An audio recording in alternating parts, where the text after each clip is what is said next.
دمعة مضيئة. شعر أديب كمال الدين.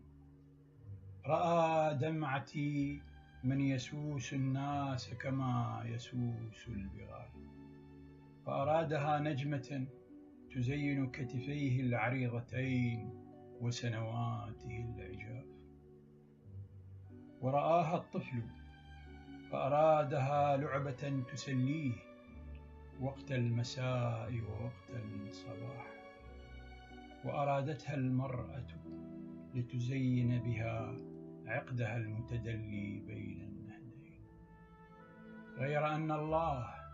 غير أن الله رأى دمعتي في جوف الليل، ليل أرض السواد، فقال خذها نقطة تسمي الشيء ولا شيء، تسمي الوطن ولا وطن، تسمي الرعب والطمأنينة.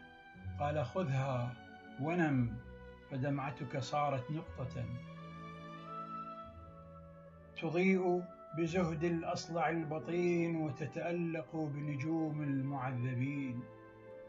وتعيد يا أسفي على يوسف ليعقوب الأعمى من ضاع في البئر صبيا. وتعيد الحمامة إلى نوح الذي بكى على كل شيء ولا الولد والغراب.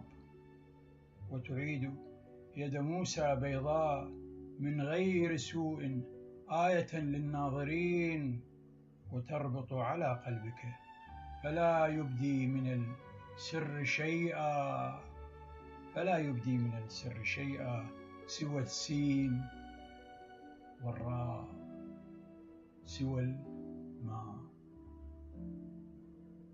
أديب كمال الدين.